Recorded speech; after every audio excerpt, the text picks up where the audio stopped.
Welcome to the podcast about venture capital, where investors and founders alike can learn how VCs make decisions and reach conviction. Your host is Nick Moran, and this is The Full Ratchet. Doug Pepper joins us today from Burlingame, California. Doug is a general partner at Iconiq, investing in growth stage software businesses such as Calendly, BetterUp, Canva, and many more. Prior to joining Iconiq, Doug was also a general partner at InterWest Partners and a managing director at Shasta Ventures. Doug, welcome to the show. Nate, great to be on. Thanks for having me. Of course. Can you walk us through your background and your path to Iconiq? Yeah, sure. Happy to do that. So I was born and raised in the Midwest, Cincinnati, Ohio, and made my way out to the East Coast for college. I went to Dartmouth College and followed a pretty traditional path, actually. After college, I went to New York and worked for Goldman Sachs for 3 years, both in New York and Hong Kong. Loved it. Really learned, honestly, hard work, teamwork, and the power of servicing customers really deeply. And it was a great first experience for me, but I knew I wanted to explore and see what else was out there. And so I found my way, very fortunately, to Stanford Business School. I was there during the first bubble from 98 to 2000, and I fell in love with startups, and I learned the power of entrepreneurship through that. I worked for my summer at Amazon.com, made the mistake of not staying there in 1999, but I learned about venture capital at Stanford Business School. And upon graduation in 2000, I joined the industry, not knowing really anything about investing or even software, quite frankly. I was supposed to make internet investments. And when I joined my first firm called InterWest in 2000, they disbanded their internet investing practice at that time and said, Doug, we want you to work on software. And I didn't even really know what that meant. But I put my head down, dove in, and started to meet with companies. And, I really learned the business by doing it and by learning from mentors, which is really what I think this business is, which is an apprenticeship and a mentorship business where patience is really required to learn and to get to understand making investments and helping entrepreneurs. I spent 15 years at that firm, InterWest. I then moved on to Shasta Ventures, another early stage firm where I focused on early stage software investments. And then 3 years ago, I bumped into Iconiq and got to know Iconiq through a number of joint investments, actually, where they followed on to the companies that I had invested in early. And we can talk a bit about this, but I saw Iconiq as a very, very different platform at that time. And when the opportunity arose to join them, again, I did that 3 years ago. And now I've been here since August of 2019, making software and growth investments. Got it. And I think most are familiar with Iconiq or at least heard the name. But for those that haven't, what makes Iconiq unique and what's the thesis at Iconiq Growth? Yeah, as I mentioned, it really is a unique platform. And again, I got to know Iconiq through joint investments. So for me, it was very much firsthand seeing the impact of Iconiq on the companies that we shared together. But I wanted to share a bit more about the thesis, which is to really be impactful to our companies. And that's what I saw as a co-investor before I joined. We have an incredibly broad and deep network of connections. Obviously, it starts with the family office and all the founders that we help that manage their capital. But the rest of our LPs are also individuals, founders, CEOs, business leaders of hundreds of companies globally, both tech and non-tech. And when you put it all together, it's an incredibly powerful network that we activate on behalf of our companies every day. Many of them become customers of our portfolio, advisors, board members, partners. And the network is just incredibly powerful. And we have an entire team internally that's thinking about making those very relevant connections every day. And I saw that as a board member. Almost every board meeting, the CEO would thank Iconiq for another introduction that became a customer or some other important partner. And so it's very powerful, it's very real, and we work on it every day. But we also have other areas that we make impact on our company around recruiting, data and intelligence, and other areas. So we seek to be really the best partner to companies, both as individual board member, but also as a platform that can do so much more. It clearly has been working quite well and has been an interesting couple of years for growth. 2021 set a new record for venture capital dollars deployed. Now we've seen a tremendous pullback in 2022. What is the current state of venture capital? Yeah, it's a very interesting time, obviously, and dramatic change here just in the last 9 months or so. I'd say we're still in a pretty dynamic phase for venture capital, and I think still in the midst of a bit of a reset. Obviously, we've seen dramatic pullbacks in venture-backed public technology companies. As dramatic as we've seen since 2000 and 99 and 2000, where we've had our companies and many others pull back between 50 and 70%. And so how is that impacting the private technology market? One, the impact has been slower than maybe we should have expected. Why is that? The main reason is because, at least at the growth phase, most of these companies have raised dramatically more capital than any other time in history. We looked at the runways of our companies in 2000 when the pandemic hit, and then, of course, here in 2022, as we've entered this new market, and the results are very different. The average runway of our companies in March of 2020 at the beginning of the pandemic was 14 months. The average now is over 3 years. And that's because most good companies raised 2 to 3 rounds, often hundreds of millions of dollars in the last cycle. And so companies have very long runways. And for the most part, the good companies, which is what we want to invest in, have their heads down, executing, building, and trying to grow into the high valuations that were set in 2021. And the result of that is the growth stage venture market is largely still frozen. There's very little happening, and there's occasional inside rounds that are happening to top off. There's a few firms out there that are still logo chasing, and some of those rounds are happening at high valuations. But it's those growth rounds that typically inform the earlier stage on what the new valuation metrics are. That trickle down hasn't quite happened yet. And so, again, we're seeing the growth market largely frozen. There's more activity at the earlier stages because those companies naturally have raised less and have shorter runways, but it's still a trickle compared to 2021. Valuations are resetting, but still probably not enough to match the valuation multiples in the public markets. So I still think we're kind of in this messy middle of resetting the private venture market. It's happening. I think it'll continue to happen over the next 6 to 12 months. And we'll eventually get to a point where I think founders and investors realize that the multiples in the private markets need to, in some sense, match what we're seeing in the public markets. How does the current market compare to prior downturns? Yeah, it's a good question. Given my age, I've been fortunate to see, 99, 2000, 2008, the flash crash of 2016 in SaaS, obviously 2020 with the pandemic, and now today. They're all different. And so it's very hard to draw, specific parallels that this is exactly like one of those others. I would say that it feels a bit more like 2000 than some of the others where there were very quick recoveries for technology. Obviously, 2008, 2009 was devastating for the broader economy.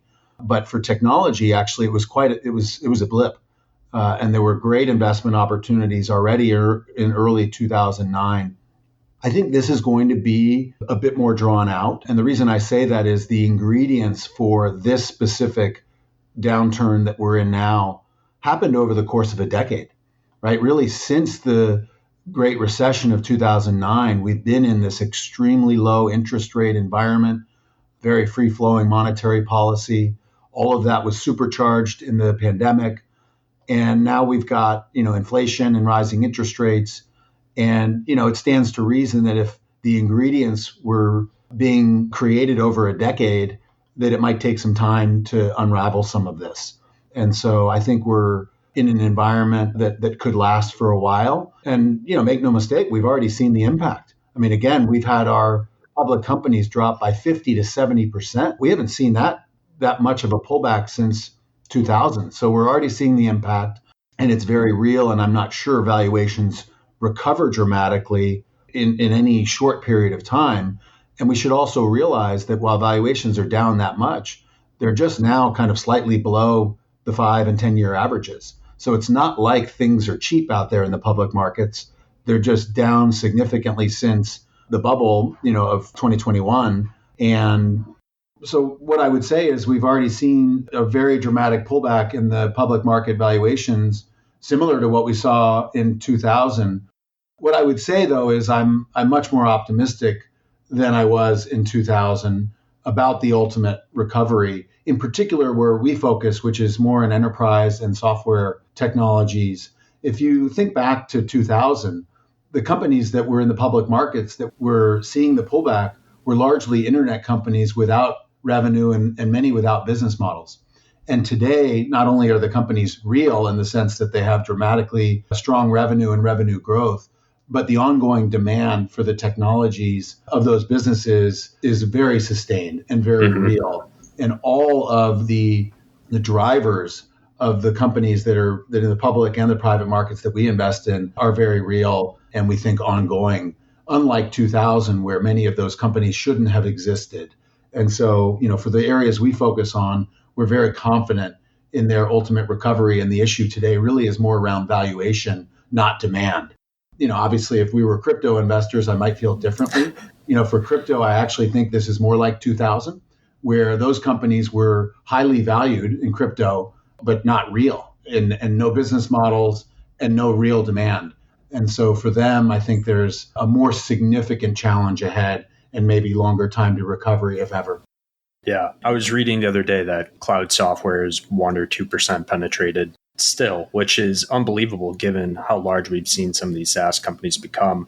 It's also prompted the question in my mind where if we're bullish on the long-term future of SaaS and continuing to penetrate through the enterprise, why or how do growth investors think about keeping the freeze in their current investment decisions? Warren Buffett once said that it is wise for investors to be fearful when others are greedy and greedy when others are fearful. How do you think about this statement as it applies to your own decision-making, being an investor and being long-term bullish on the industry and where it's headed? Yeah, I think it's a great question and great quote from Buffett, and I agree with it. If I think about, in some sense, my biggest mistakes as an investor and what I wish I could do over was to go back to 2009 and make more investment. Go back to March of 2020 and make more investments and invest when others were fearful. And I think it's a great opportunity. And we think about that a lot right now. And I'd say a couple things. One, we are investing now and we are meeting with more companies than ever before. But where we're making investments today and where we see the opportunities is actually more in the public markets than private. As we mentioned, the reset has happened dramatically in the public markets. Amazing companies, great teams, high growth rates, and those companies are trading at dramatically lower valuations than earlier stage, much riskier companies. And so to the extent that we're investing today, we're investing in the private market, but we're probably investing more in the public market now, which is unusual for us because we're private market investors. We can do both. But the real opportunities today we've seen are often in the public markets because, as mentioned before, the private markets haven't reset fully. And so we're still largely waiting. We've made a number of private investments this year, but overall, the markets haven't quite reset the way we would want them to from a valuation perspective. And so we've done less in the private markets this year. But make no mistake, we are fully engaged in the market, meeting with companies. We've made a number of investments, including, term sheet this week. But, we need to see the market come to reality a little bit more on the private side. On the private side, would you say valuations are half compared to what you saw last year? Or can you just give us a ballpark of how far valuations have dipped? It really depends. For some of the top companies that, through the last 2 years have been the most successful brand names in technology private, those have not come down a lot. Many of those are asking still for flat rounds on their 2021 valuations, maybe 20% down. And so those have not come down much. Again, they've got $200, $300, $400 million on their balance sheet. And they're saying to investors, if you want to invest, here's the price. Otherwise, we're not going to raise. So they have a lot of power. And I respect that. Those valuations have not come down much. For companies that are earlier stage, that still have a lot to prove and that need capital, they're actually fundraising. Now it's different. And those can be down, I'd say, 50% from where they were last year. But again, some of the public companies that are that are doing very well are down 70%. So even that 50% reduction in their valuation relative to their last round or what they might have gotten now might actually not be enough. Yeah, we did a data poll internally here, and I think the median forward multiple on ARR for the top 20 public SaaS companies was 50x. And now that same figure is, I think, below 10. So it's been quite a dramatic fall from what we saw a year ago. Yeah, about 6 or 7 times. And it's right around that 5-10 year average, depending on how you measure it. And clearly we've gone into what I think is accurately described as a double dip, right? Mm-hmm. We had lows back in about May, and then it felt like maybe we were through it, and we recovered through the summer, and it felt like the worst was over. And now, of course, the last couple of months, some of the Fed's decisions and their communications have indicated this is going to last longer than we might have thought from an inflation and rising interest rate environment. And here we are now testing the lows again for many of these public technology companies. And I think that's been important for the psychology of private investors, that this is very real. We're not seeing a V recovery. Many of those who bought the dip in May or earlier are down. And so it just feels very different than some of those V recoveries that we saw over the course of the last 5 years. And so I think that is going to really drive home the psychology of private investors that we do need a proper reset in terms of valuations. Mm-hmm.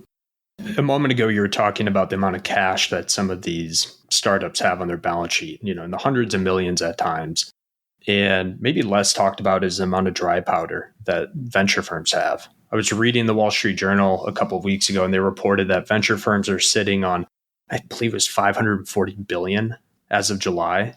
So with piles of capital sitting on the sidelines, I have a two-part question for you. First, what needs to be true in order for the market to correct and us starting to see some of this capital deployed? And two, when it does swing back, do you think it will be deployed wisely, or do you think there will be another period of exuberance given how much capital is pent up and it could be a runaway? Yeah, I think it's a good question. I think we've all been seeing different figures about the venture overhang. Many don't believe it. I haven't seen the 539. I've been seeing the $290 billion number. Either way, it's a huge number, and a lot of funds raised in 2021 and 2022. And given the pace, it's largely undeployed. And so I think there's no denying the fact that there's significant dry powder out there. By the way, there always has been. We've talked about the overhang of dry powder in venture capital for nearly all of the 2 decades I've been in it. And so it doesn't really scare me as much. And I think it's been a reality for a long time. But to get to your questions, what's it really going to take? I think it's going to take a sustained, and I think what I just said around this double dip, sustained change in the public market valuations, an IPO window close for a year or two that will cause first growth investors and then early stage investors to grasp the new reality. And I think not only do investors need to grasp the new reality, but so too do founders. And many of the founders, rightly so, have really been in business since 2010. So they've only seen an up market, a market where you raise every 6 months at double or triple your last valuation. And I think it's going to take time for those founders to grasp, again, the reality. But what makes it reality arrive more than anything else? It's the balance sheets of those companies reaching a point where they actually need to fundraise. And once they don't have 3 years or 2 years of 1 year of capital left, but 6 months, now reality really sets in. And, the expectations of founders and the reality of what investors are willing to pay will meet. And that might take time because of how large the balance sheets are. It may not be on average until late next year or even 2024 where the balance sheets come down enough that those investments happen in the new valuation reality. So I think that's what it takes. And I think that's how long it's going to take. It might be another 12 to 18 months before we start to see transactions happen in the new reality. In terms of the behavior, given the overhang that we've discussed, I think it is an issue, right? The interesting thing about private markets versus public markets is In the public markets, it's a market. There's lots of investors that set the price. In the private markets, of course, it only takes one investor to screw up a good financing. And I've always said that. And so, could it be that in any great company, you have one investor that just decides for whatever reason, I need to do this deal. I haven't made an investment in 6 or 12 months and my partners are mad at me. So I need to make an investment and therefore I'm going to do whatever it takes to win. Yeah, I think there's some reality to that. And I think we are going to see ongoing irrational behavior by investors investing, at hot prices that are too high. And that's okay, right? I mean, you do what it takes to win the very best companies. But I think on average, valuations will come down. It'll be a more rational environment. And certainly there'll be pockets of ongoing craziness, but I think it's going to get a lot better. Mm-hmm. I'm sure you do most of your thinking about the growth stages and not as much on the earlier stages like seed. But data released, I think it was a month ago, showed every stage has seen a valuation dip except for seed, which is actually up 33%. I'm curious, why do you think that is? And do you think that the current environment will eventually trickle down to seed? Or how do you think about seed valuations moving forward? Yeah, I've seen those numbers as well. They're a bit perplexing, and it's hard to know for sure how accurate all of that is. But I guess it makes sense, in the sense that these companies are so early stage. The valuations are extremely low on an absolute basis. And many of those investors are individuals who, are not necessarily looking at, the average valuation of their portfolio, but rather just getting involved with the very best founders in projects they find interesting. And so the difference between a $5 million pre or a $10 million pre, truthfully won't change significantly their outcome. And so I don't think that it is crazy for those valuations not to have come down as much. There's tremendous upside on those investments if the companies are successful. And if they aren't, the valuation doesn't matter either because it's a zero.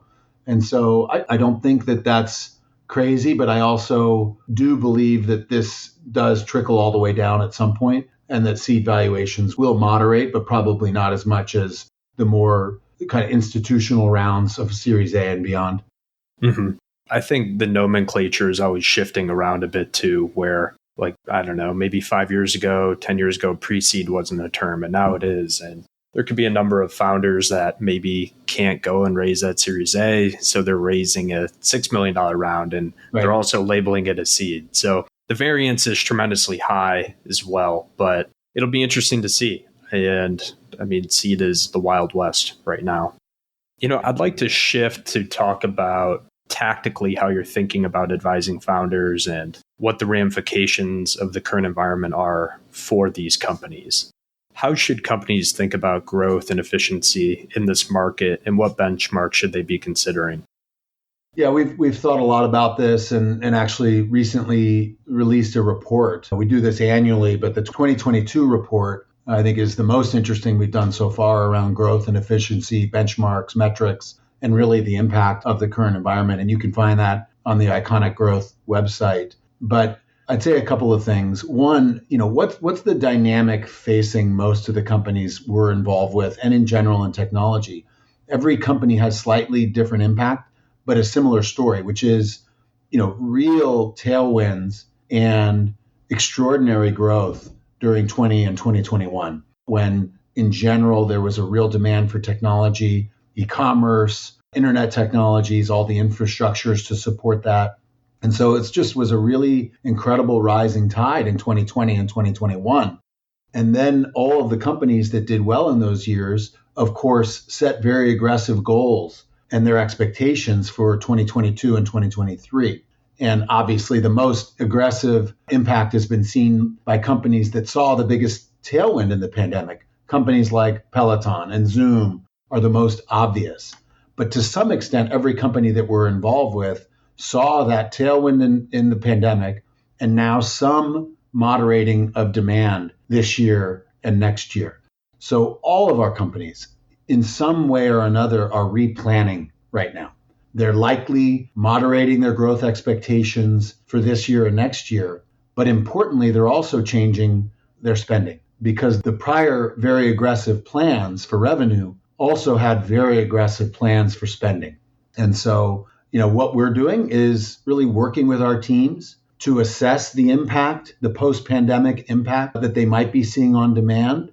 And given the new fundraising environment, which is going to be much more challenging, reassessing the runway that they might need, and therefore the spending that's prudent in order to drive growth and drive a different and longer runway. And every company, as I said, is facing a very different impact from that dynamic. And we really don't believe in a one-size-fits-all approach. We have some companies, about 20% of our portfolio, that are doing some sort of RIF, where they actually increase their expenses enough relative to maybe a decrease in demand that they actually need to reduce force. And that's very hard to let go of good people.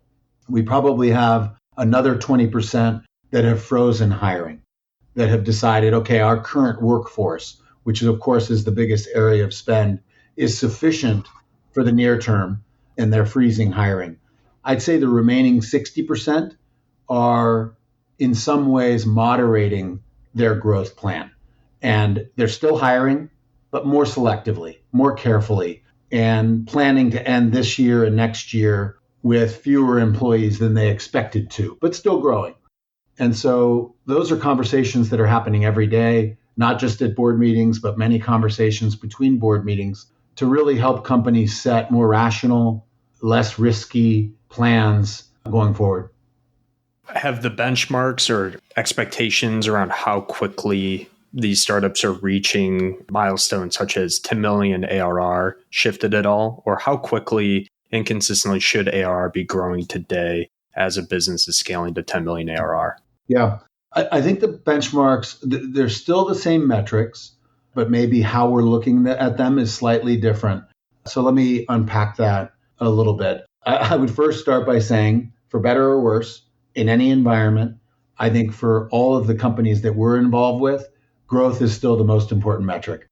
These are large markets, big TAMs that are highly competitive.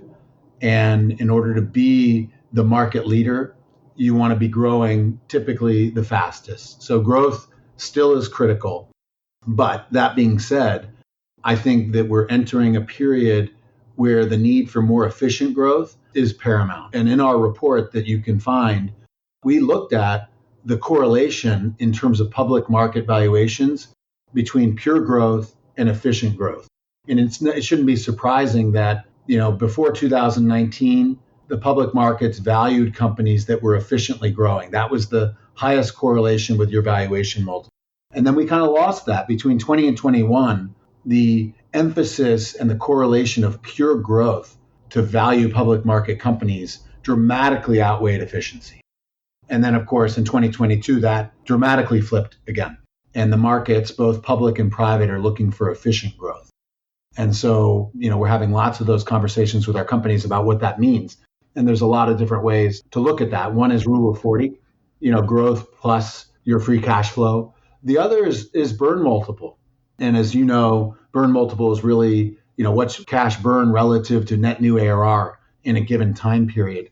And, we went back and looked at the most successful companies we've ever been involved with. It's about 92 companies, many of them very large private companies, and many of them the most successful public companies.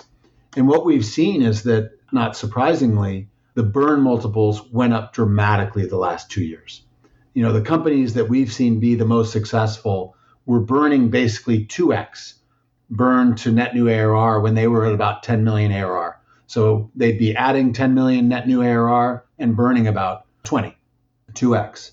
And then over the next 5 years, that burn multiple dropped down to less than 1x. That is the kind of last generation of very successful companies. The current generation has been burning 3x, 4x, 5x cash to net new ARR, dramatically less efficient. Why is that? Because it was so easy to fundraise. And despite those burn rates, you could raise 200 or 300 million. You were being rewarded for growth, so why not burn? And of course, that's all changed. And so we need to get back to the world of all the prior successful public and very large private companies and relearn how to grow while burning less, while being more efficient. And companies are going to still need to grow. We just need to find a way to do it without burning, 3 or 4 times what you're adding in terms of net new ARR. And I think that's a tough pill for all of us to swallow because it's harder. And it takes, I think, more effective management, more prioritization, saying no more often, and really figuring out what are those key leverage points for a business to grow. Yeah, it'll be interesting to see what happens because there is so much capital on the sidelines that it feels like it needs to go somewhere, and management teams are growing at undisciplined efficiencies at times because, to your point, they can raise capital. And as we take a look at venture as an asset class, it has only grown over time. More capital has been pumped into the system. So I don't know. Let me respond to that because I agree with you about the overhang being there. And I think the capital is there.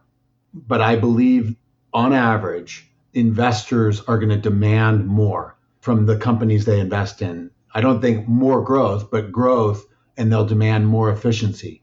And why will private market investors demand that? It's because they know that the public markets are demanding that already.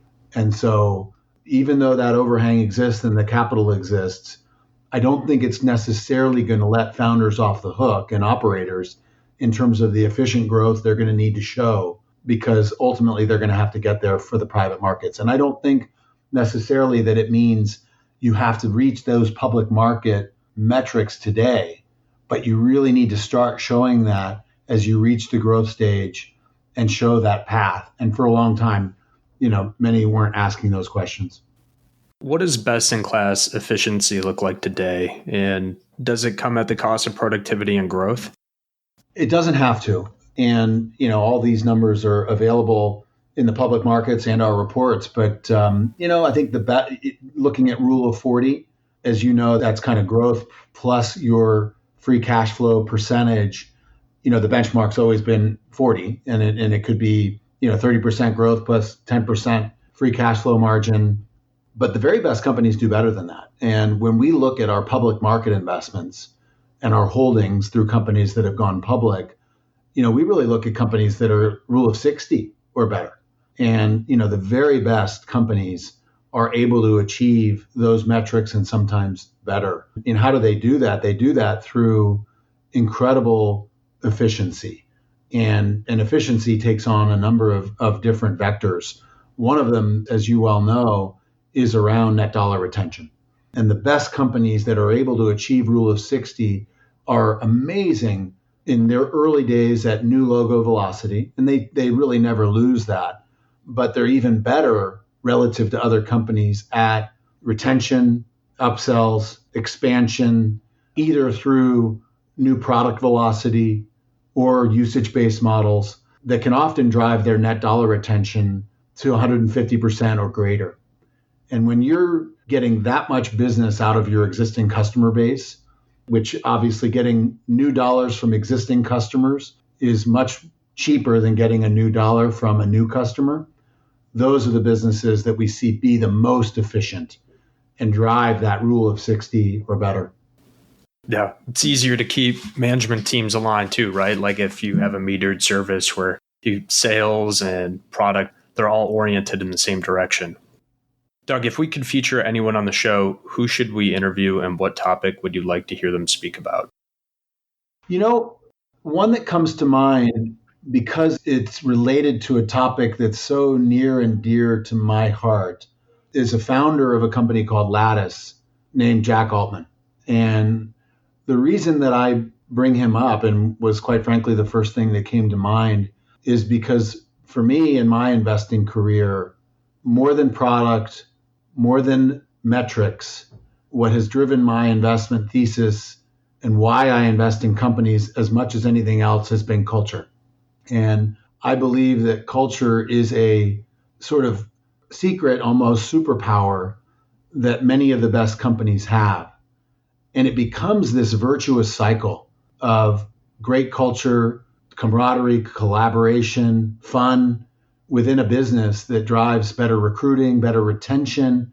But it even goes outside the company where customers, partners, analysts, investors just want that company to win.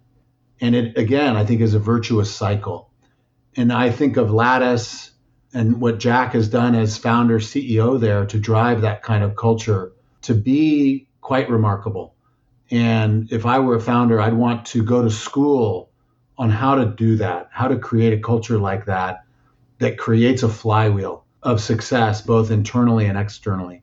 So I'd want to investigate that. And we have many other companies like that. HighSpot comes to mind, Braze comes to mind, companies that I work with that I invested in almost specifically around that culture. Yes, we believed in the market, we believed in the category and their product, but it was the culture that got us over the line. How do you assess that as an investor? Do you go to the offices and embed yourself there, or how do you go about evaluating something that's more qualitative than it is quantitative? It's a great question, and I think it's harder today. I learned this lesson back early in my career where I didn't visit a company, made an investment, and it failed, and I committed myself to never make an investment again where I didn't spend significant time on site at the company. But yes, for all of those investments that I just mentioned, going to the headquarters, meeting the whole team, having lunch there, getting the feel for the energy, that culture, the camaraderie was critical, and I think is critical. And so that's how we do it. And we're increasingly doing that again as we all return to office. But during the pandemic, it was harder. And I think we had a bit less ability to assess that culture than we did in the past. How do you feel about remote work? Is that an immediate disqualifier for you? Or how does that impact your analysis of a business if you're trying to embed yourself in the office, but everyone's distributed? Yeah, it's not a disqualifier. And I think it's hard to have hard and fast rules like that because we have incredible companies like GitLab that have been remote since day one that are incredible. And then others that are really in office like a HighSpot that built their culture that way and are returning to that. So we'll invest in both remote, distributed, hybrid, and fully in office. And each company just needs to decide, what's the right culture for them, and do they have the right systems and processes to be effective in that work style. And so it'll depend. With those that are fully remote, we'll have to find ways to get to know that culture in a remote environment. We still spend time in person with those teams, by the way, getting to know them, going to dinner with them, going on walks with them. Those that are returning to office, yeah, absolutely. We'll go visit those companies and spend time where they are at their headquarters. And so we have to adjust and be nimble and flexible to get to know the companies the best way, depending on how they're building their own cultures. Doug, what do you know that you need to get better at? That's a good question. I would say one thing is I've been doing this for 20 years. And I think it's so important for investors at any age and stage to realize they don't know everything. And so I feel like I'm still learning, still making mistakes, still getting better and learning from others. And, for me, that's just a constant process, and kind of knowing that I need to get better is half the battle. And, there's some people who believe that, after the age of 45 or after 15 years that you really can't be a venture capitalist anymore. And, I don't really believe that if you retain that learning mindset, if you retain the hustle, if you're open to fresh ideas, I think you can retain that youth mindset of a young investor, which I think is important no matter what age you're at. And I think I try to do that and retain those dynamics every day. And Doug, what is the best way for listeners to connect with you? Pretty easy to connect with me. You can find my email on our website at Iconiq Growth. You can find me on Twitter at handle Doug Pepper. I'm pretty open for business and willing to talk to anyone. Awesome. Well, it was a pleasure having you on, and thank you again for the time. Really enjoyed it. Thanks, Nate.